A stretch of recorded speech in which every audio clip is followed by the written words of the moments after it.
He's dealing with the pace that he's used to putting on other people, and that's something that's not phasing me. I'm absolutely ready for all of that. If he wants to go foot on the gas against me the entire time, that's perfectly fine. I will gladly oblige, and I'll do the exact same thing back. I don't mind fighting fire with fire.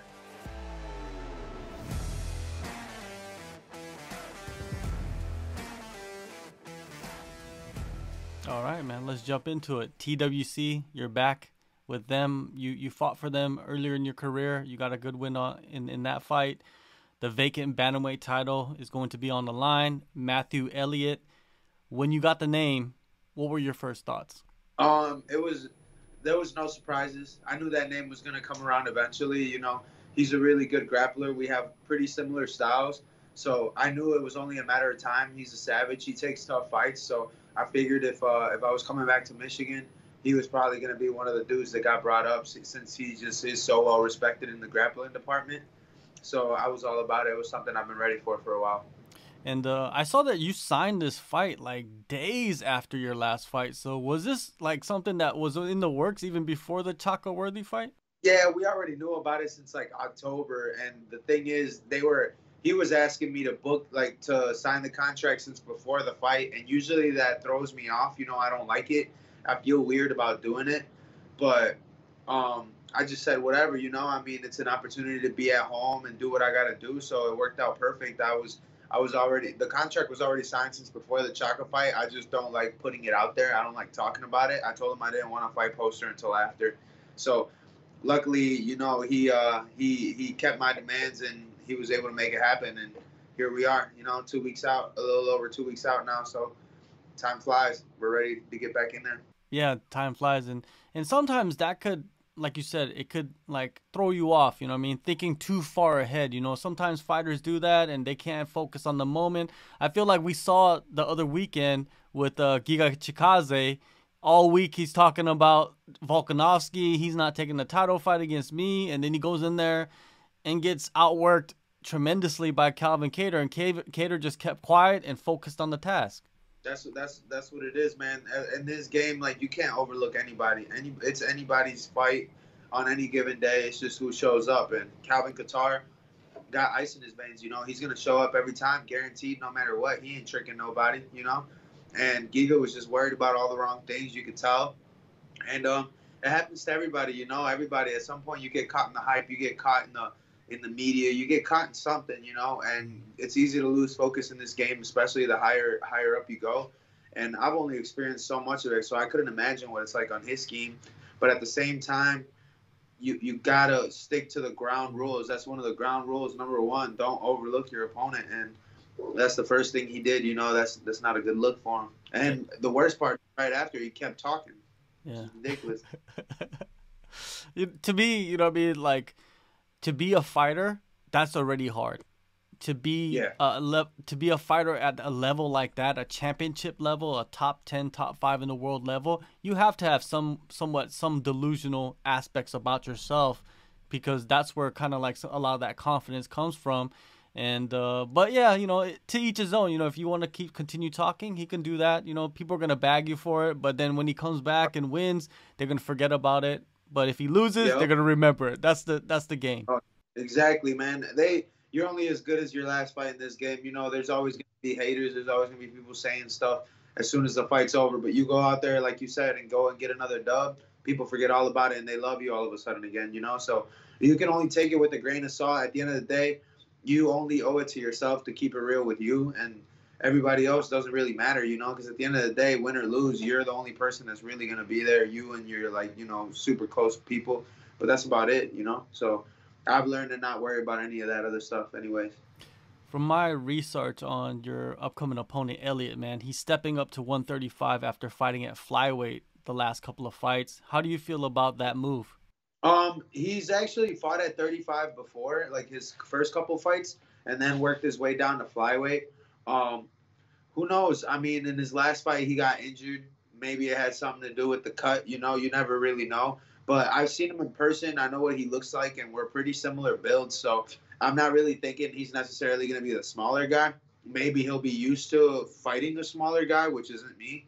But I'm really just preparing for somebody that's like my damn near my doppelganger in there. You know, we have really similar styles, so it's just gonna be like a matter of who imposes their will first, and you know, that's something I'm pretty good at.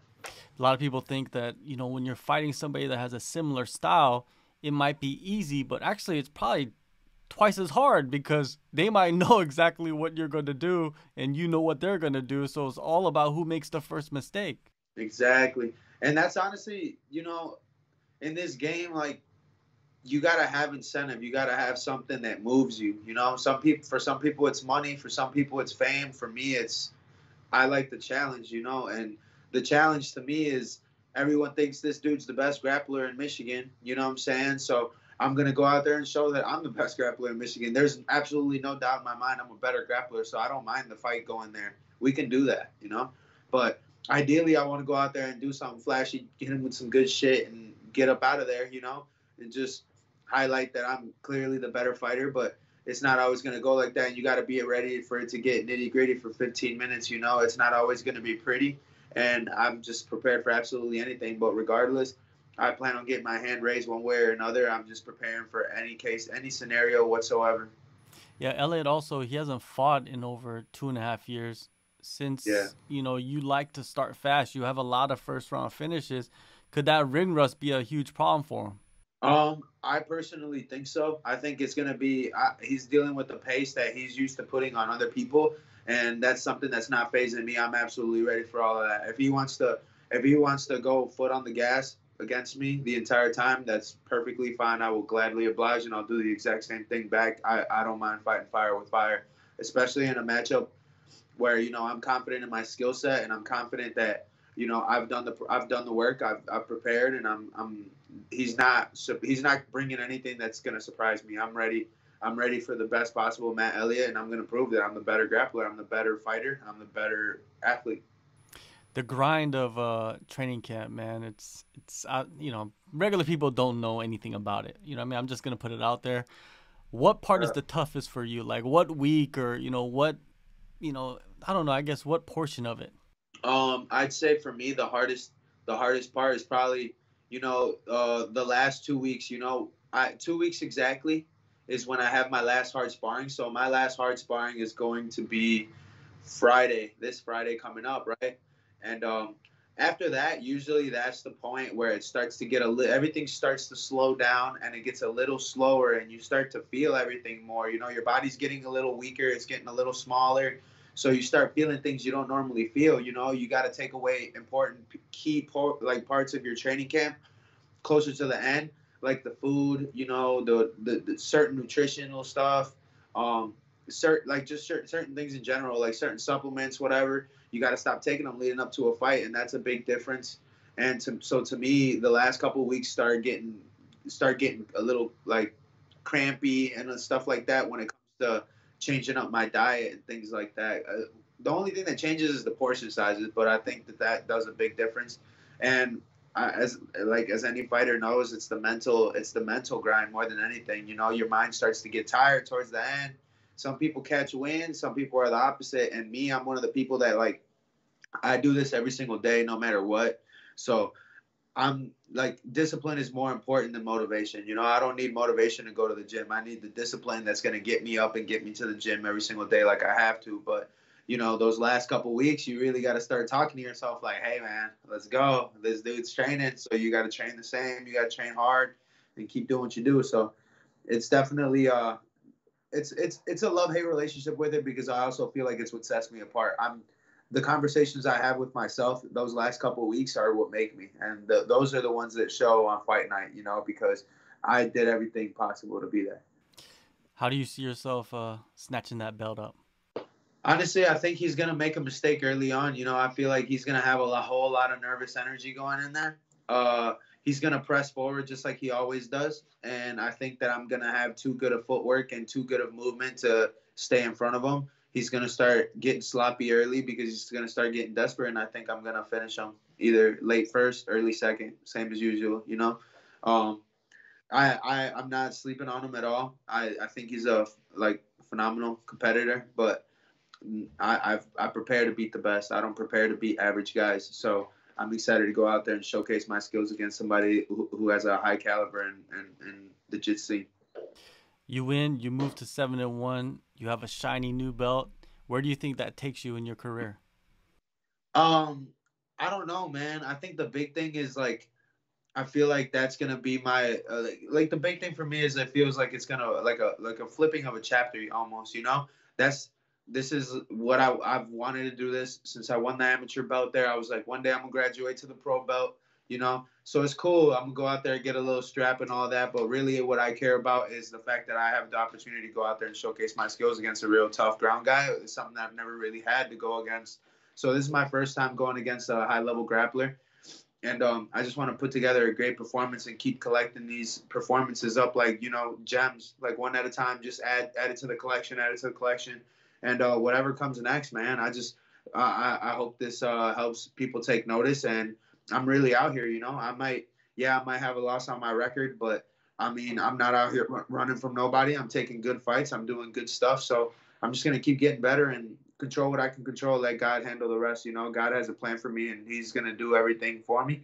I just got to go out there and make sure I deserve it. That's my only job. For sure. A couple more questions outside the fight. You know, you've been rising up the ranks in the regional scene, and a lot of people don't know how tough that is, man. That's a tough grind right there. You know what I mean? It's not glitz and glamour. There's not much of that there.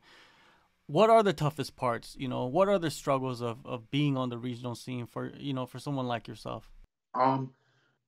Personally, I can only speak from what I know. You know, there's a lot of my teammates that I look at them and I realize how blessed I am because like the opportunity's been like a little easier for me than most. I wouldn't say easier, but I've had my way cut, you know, from day one. So luckily I have a job like being a barber that helps me. You know, it's a huge blessing because I'm my own boss, but a lot of people don't have that, you know. So they got to pay for all their own training. They got to find the time to get the training. They got to pay for it. They got to pay for good food. They got to pay for travel. They got to pay for their own fights, their own medicals. It's not cheap. And the biggest realization that a lot of people come to is that nobody cares. Nobody cares. They care on fight night, but any other day they truly don't. So you're really on your own. And people don't realize that, man. They don't take it serious until you're in the big show. They think that what you're doing is a waste of time. Nobody has the same passion or the same, you know, nobody has the same optimism that you have. So it's real tough sometimes. It's a really selfish sport. But like they say, it's the highest of highs and the lowest of lows. So you go through these lows, but the highs make it so worth it. And I would do absolutely anything for that feeling. So I personally don't care what going up the regional rankings is like. All I know is that it never changed my end game. It never changed what I wanted to do. It didn't change the mission. So that's always been clear, and that's something that I've used to help me push past like all the hardships of working my way up the ladder, you know? As a up and coming fighter, you know, the core group around you, like your family, your friends, your teammates, your coaches, are extremely important. How difficult is it for, you know, you or anybody in general as a fighter to tell the difference between negativity and constructive criticism? Luckily for me, it's a real easy line to draw with the people around me. You know, I know that it all comes out of love. You know, at the end of the day, what you're really looking at is who loves you, who doesn't, who cares for you, who doesn't. It's real black and white. You know, if I don't know where your values lie, if I don't know where your intentions lie, I don't care to even have you close enough to know anything about my career, know anything about me or about what I'm doing. You know, but all the people that are close to me, they know every move I'm making. They know why I'm making it. They know what the mission is, and that mission's always stayed the same. And luckily, all the people around me have all stayed the same too. I've been blessed with a phenomenal support system that's been helping me through all of this. You know, and my two little brothers that I get to train with daily. You know, my amazing team, my family, my parents who never watched a fight in their entire life probably, but all of a sudden I'd fight and now they're like overnight became super fans of me. So it's pretty cool, you know. I mean, I've just had the backing from all my people and like everybody back home in Mexico, you know, I go out there and they're so into it. It's a wonderful feeling, man. February 5th, man, TWC Unfinished Business. The Bantamweight title is on the line. Mando, thank you so much, man, for the time. Thank you, brother, as always, man. I'm starting to think it's good luck, bro. Every time I talk to you, I promises, bro. So tune in on February 5th. We're gonna do something crazy, bro. It's gonna be awesome.